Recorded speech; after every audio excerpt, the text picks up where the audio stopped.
Firstly, I want to thank Jesus because I couldn't do this on my own. I know He carried me through today.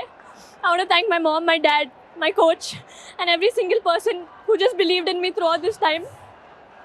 It was really hard these last whole month, but it just feels like a dream and it's not sunk in yet. ये आंसू देख रहे हैं आप, ये आंसू खुशी के जरूर हैं, लेकिन उस दर्द, उस गम, उस जख्मों के भी हैं जो हमने और आपने इस लड़की और इसके परिवार को दिए। जेमिमा रोड्रिग्स आज हमारी हीरो हैं, देश की शान हैं, लेकिन कल इसी लड़की और इसके परिवार को न जाने क्या क्या कहा गया, लेकिन सब कुछ भुलाकर ये तब भी देश के लिए खेलती रहीं, लड़ती रहीं। Yeah, today was not about my 50 or my 100. Today was about making India win. ICC महिला वनडे वर्ल्ड कप के सेमीफाइनल में जेमिमा रोड्रिग्स ने इतिहास रच दिया है। जेमिमा रोड्रिग्स की 127 रनों की नाबाद पारी की बदौलत हमने ऑस्ट्रेलिया को चारों खाने चित कर दिया, उसके लगातार जीत के घमंड को तोड़ दिया और 5 विकेट से हराकर फाइनल में प्रवेश किया।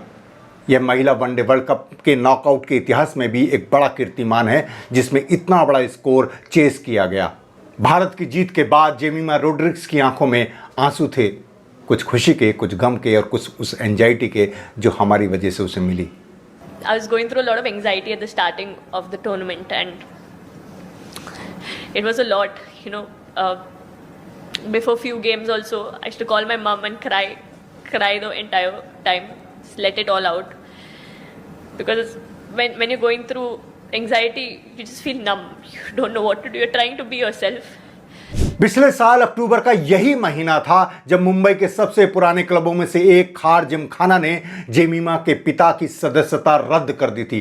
क्यों? क्योंकि कुछ लोगों को लगा कि जेमिमा के पिता इवान रोड्रिग्स धर्मांतरण में शामिल हैं। The motion came up for hearing and the things were explained to the members that this is what has happened. Right? Our president was chairing the meeting and when everything was put up, the house was really very upset to hear all this and they were very spontaneously, it just happened कि please cancel our membership, we don't want such things happening in our Gymkhana. इसके बाद Jemimah और उनके पिता को बुरी तरह troll किया गया, धमकियां दी गईं, उन्हें कई टूर्नामेंट से बाहर रखा गया, जिसने उन्हें बुरी तरह तोड़ दिया, लेकिन उन्होंने हिम्मत नहीं हारी।